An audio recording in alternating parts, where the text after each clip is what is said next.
في أماكن بالعالم العربي ما بنقدر نحكي عنها بسهولة، أماكن لو سألت عنها أي حد دايما بتلاقي الإجابات ناقصة، كأنه في إشي لازم يضل بشكل متعمد مخبى. هالأماكن بصير فيها أحداث غريبة، ناس حلفت إنها شافت أشياء غريبة وناس غيرها بطلت تحكي أصلا من الخوف. والسؤال اللي بلف براس كل واحد فينا، ليش ما بنعرف الحقيقة كاملة؟ وليش القصص كلها بتتكرر مع ناس ما إلهم علاقة ببعض وحتى بيكونوا ببلدان مختلفة؟ اليوم رح نفتح ملف ما حدا بيحب يفتح سيرته، حتى الحكومات نفسها تتجنب تحكي عنها. هالأماكن لو وقفت فيها بتحس الهوا نفسه مش نفس الهوا العادي اللي بنتنفسه. اليوم راح أخذك معي بجولة سريعة على أخطر 5 أماكن مرعبة في العالم العربي. شد لي همتك وقوي لي قلبك، لأنه في أماكن بتخليك تحس إنك مراقب حتى لو ما في حد حواليك. 1. وادي الجن في السعودية. اسمه غريب صح؟ اسمع، قبل ما نفوت بالقصة لازم تعرف إنه وادي الجن مش مجرد شارع غريب وبس، هذا واحد من أكثر الأماكن اللي عملت بلبلة بالسعودية بالسنين الأخيرة. وادي موجود فعليا بشمال المدينة المنورة، وسموه هيك لأنه أي إشي بتحطه أو بيكون على الأرض، مثلا زي سيارة واقفة، إزازة مية، حجر، بيبدأ يزحف لفوق كأنه في قوة بتسحب الأشياء صعودا لفوق. الكلام هذا مش مزحة، آلاف الناس صوروا تجارب وكل مقطع كان بيولع السوشيال ميديا أكثر من المقطع اللي قبله. كأنك بتحكي عن ظاهرة مش طبيعية أبدا. المكان نفسه شكله رايق، وادي واسع، جبال هادية وهواء ناشف، بس الغرابة بتبدأ أول ما تطفي سيارتك وتحط الجير على نيوترال. تبدأ تحس السكون بالهواء مرعب، وبعدين تتحرك السيارة لحالها. أوف، تحكي جد؟ والله جد. ناس وقفت على جنب الطريق، كبت مي قدام الكاميرا، وتخيل يا حبيبي المية كانت بتجري لفوق.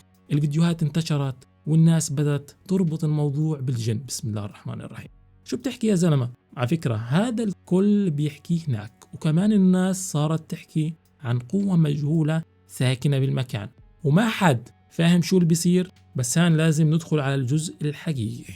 السلطات السعودية نفسها طلعت بأكثر من تصريح وقالت إنه الظاهرة اللي شافها أغلب الناس هي خدعة بصرية، وإنه شكل الطريق المائل وتوزيع الجبال بيخلي العين تغلط بالحكم على اللي شافوه.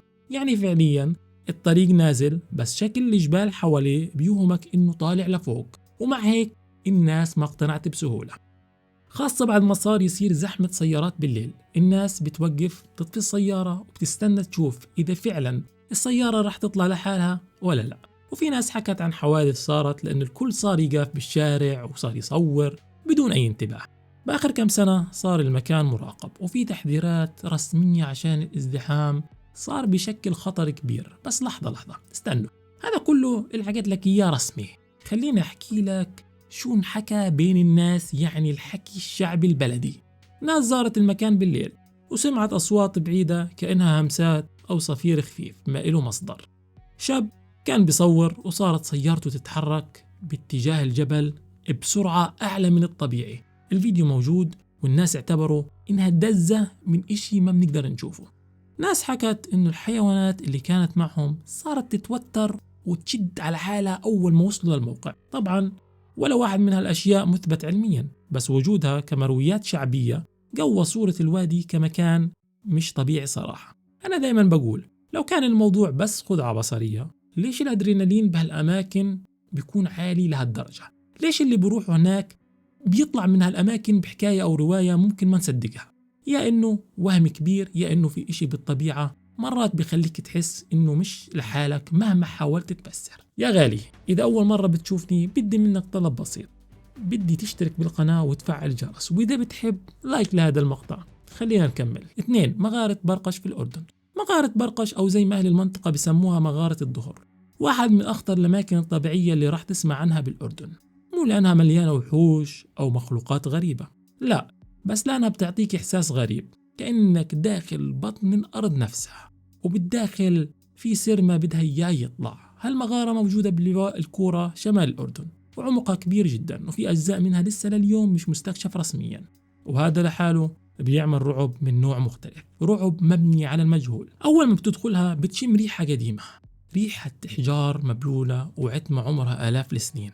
الإضاءة بتختفي من أول 10 أمتار، وصوتك بيصير يرجع لك. الصدى جوا مش طبيعي، صدى كأنه مش صدى، كأنه حد عم يرد عليك بنفس نبرة صوتك. مستكشفين محليين حكوا إنه المغارة فيها ممرات دقيقة توصل لقاعات كبيرة كأنها غرف تحت الأرض، وكل غرفة لها حرارة مختلفة عن التانية، مرة بتكون دافية ومرة بتكون باردة بشكل مزعج.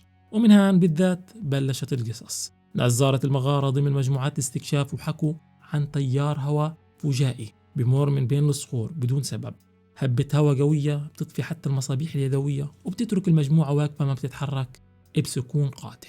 وفي قصة مشهورة ل2 شباب دخلوا بدون دليل أو خريطة وضاعوا 2 ساعات كاملات جوا، مع إنه المنطقة اللي ضاعوا فيها صغيرة نسبيا. لما طلعوا واحد فيهم كان بحالة من الخوف الشديد، بيحكي إنه حس بإشي بيمشي جنبه بس ما شاف ولا سمع إشي محدد. حسب وصفه كانت بس حركة خفيفة لكن قريبة كثير لدرجة خلته يهرب بدون ما يتطلع وراه. وهان كان لازم نحكي الصراحة إنه ما في أي توثيق رسمي بيقول إنه المغارة مسكونة أو فيها إشي خارق، كلها روايات شعبية. لكن اللي متأكدين منه إن المغارة فيها مناطق خطيرة، قطرات مي بتعمل أرض بتخليك تزحلق، ومرات ضيقة تخنق النفس، وانعدام ضوء كامل بسبب هلوسة سمعية وبصرية عند بعض الناس. في تقارير محلية كمان بتحكي إنه لازم تتسكر أجزاء منها لأنها ممكن تنهار بأي وقت، وهذا لحاله كافي يعمل منها موقع خطير جدا حتى بدون أي أساطير. الطبيعة أوقات أخطر من 1000 قصة. قصة جن القصور المهجورة في البصرة في العراق. البصرة مدينة عاشت حروب كثيرة، حصار، قصف، سرقات ودمار، وهي المرحلة تركت أثر واضح. عشرات القصور والمباني الحكومية اللي كانت بيوم من الأيام عامرة وكلها عز صارت اليوم هياكل واقفة على عظمها، ساكنة ومخيفة بشكل بيخلي جلدك يقشعر من أول نظرة. مش لأنها مسكونة، لا، لأنها شاهدة على أشياء ما حد بيحب يذكرها. أشهر القصص بتدور حول القصور اللي بتعود لفترة النظام السابق. مباني فخمة، ممرات طويلة، شبابيك مكسرة، أثاث مكسر، وبلاط مشلف. صحفيين محليين دخلوا جزء منها بعد عام 2003 وحكوا عن غرف كانت تستخدم للاحتجاز والتحقيق، وعن جدران لسه عليها أثار تشققات أو كتابات محفورة من ناس ما عرفوا يطلعوا إلا بوقت متأخر أو ما طلعوا أصلا. وجود ممرات ضيقة كأنها سراديب داخلية وأبواب حديد مصدية ما بتنعرف إذا كانت بتنفتح بسهولة أو كانت بتتسكر للأبد. المهم القصة المشهورة إنه مجموعة من الشباب قررت تدخل قصر مهجور عند منطقة الشعيبة، وصار معهم موقف خلاهم يهربوا من المكان ركض. حلفوا إنهم سمعوا الصوت خطوات فوقهم وبعدها صوت باب بيتسكر لحاله، لكن لما فتشوا الطابق اللي فوق ما لقوا ولا روح عايشة. الصحفي اللي غطى التقرير وقتها قال حرفيا المكان نفسه مرعب من الصمت مش من الأشباح. حتى وحدات من الجيش العراقي ببعض الفترات اضطرت تستخدم هاي القصور كمراكز مؤقتة، لكن كل وحدة كانت بتواجه نفس المشكلة. المكان فعليا خطير، السقف ممكن يهيل، البلاط ممكن يتكسر، وبالليل بيسمعوا صوت خشب اتكسر كأن المبنى بيتنفس. أخطر الأماكن مش اللي فيها خرافة، الأخطر هي الأماكن اللي شهدت على ظلم وعلى بشر مروا منها وتركوا خوفهم معلق بالهواء. هاي القصور ما بتخوفك لأنها مهجورة، بتخوفك لأنها عارفة إيش اللي كان بيصير وإنت ما بتعرف. 4. وادي عباد اليمن.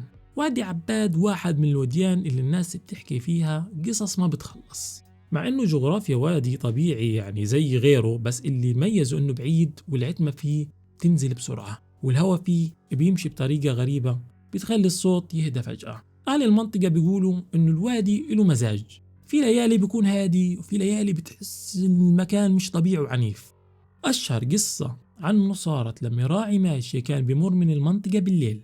الراعي قال إنه سمع حد بينادي اسمه 3 مرات وبصوت واضح جدا. لما لف ما شاف حد وراه، فكر إنه صدى، بس المكان ما فيه جدران أصلا ولا جبال قريبة عشان تنتج الصدى بهاي الدقة. الراعي ترك أغراضه وخدها جراي. بعد يومين رجعوا الناس يدوروا على الإشي اللي شافه أو سمعه، ما لقوا ولا دليل. كمان في قصة مجموعة شباب كانوا ماشيين بالوادي وشافوا ظل طويل بيتحرك بسرعة مش بشرية.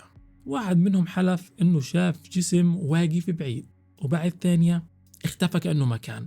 طبعا كلها قصص متناقلة وما في ولا مصدر رسمي، لكن تكرارها خلى وادي عباد من الأماكن اللي الناس بتتجنب تمشي فيها بالليل. حتى الكبار بالعمر بيوصوا لا تمشي بالوادي بعد المغرب حسب الأهالي بالمنطقة، خلينا نحكي علميا، المكان خطير لأنه مليان طرق ترابية تتغير مع المطر، وفي حفر فجائية تظهر حتى أنه ممكن تبلع سيارة كاملة، غير أنه في مناطق منه حرارتها بترتفع فجأة خصوصا بفصل الصيف، وهاي التغيرات الحرارية بتعمل دوامة هواء صوتها عالي، صوتها لحاله بيعمل لك رعب.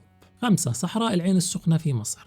العين السخنة معروفة إنها منطقة سياحية بس بعيد عن المنتجعات اللي بتعرفها، في أجزاء من الصحراء وراها أي حد بيدخلها لحاله راح يفهم ليش الناس قالوا إنها من أكثر الأماكن المرعبة بالصحراء المصرية. الصحراء ما فيها ضوء، ما فيها أصوات، وما فيها حياة تقريبا، وهذا بحد ذاته أكبر عامل رعب ممكن تواجهه. في تقارير عن ناس ضاعت في الصحراء هاي لمدة ساعات، وفي بعض الحالات الGPS لأيام كان بيخرب، الطريق بيختفي، والرمال بتتغير بسبب الرياح المتقلبة. في قصة مشهورة لسواق شاحنة مشي بالصحراء وتاه 3 أيام، لما لقوه كان مرعوب، بيحكي إنه طول الليل بيسمع أصوات خطوات حواليه، مع إنه لما كان بيشغل الضوء تبع الشاحنة ما بيشوف أبدا غير صحراء فاضية.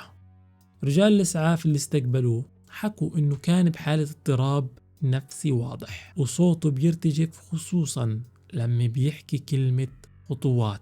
وفي قصة تانية ل2 سياح أجانب دخلوا المنطقة بالغلط، المهم طلعوا الكاميرا بدهم يصوروا النجوم بالليل، البطارية نزلت بشكل غريب مع إنهم ما استعملوا الكاميرا كتير، وبالليل سمعوا صوت طقطقة حجر كأنه في حد بيتحرك وراهم. على كل حال خليني أحكي لك علميا وأوضح لك إشي، كل هذا ممكن يكون بسبب حالة اسمها السراب الليلي. الصحراء بالليل تعمل ترددات صوتية بتخلي صوت خطواتك ترجع لك متأخر كأنه في حدا تاني معك، وهذا لحاله كفيل يخلي أي شخص يفقد أعصابه ويهلوس. الصعب بالموضوع إنك تكون لحالك بمكان واسع لدرجة تحس حالك ولا إشي.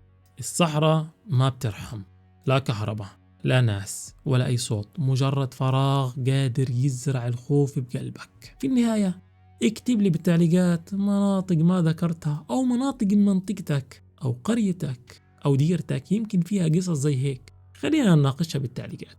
وكمان بدي إياكم تقترحوا لي بالتعليقات شو ممكن نعمل حلقات جاية. احنا بنكبر فيكم وانتم سبب من أسباب استمراريتي لحد هذا الوقت، عشان هيك شكرا على المشاهدة، بنشوفكم مقطع جديد. سلام يا غاليين. بدي تعرفوا ان انا مستمر وبحكي عن قصص كتير غريبة وغامضة زي ما انا حكيت لكم، عشان هيك في حلقات كتير انا عاملها بتمنى تروحوا تشاهدوها. راح يطلع لك حاليا على الشاشة قائمتين تشغيل، اختار القائمة اللي بتحبها لانه في مليان قصص حقيقية ومرعبة وغامضة وحتكون على ذوقك.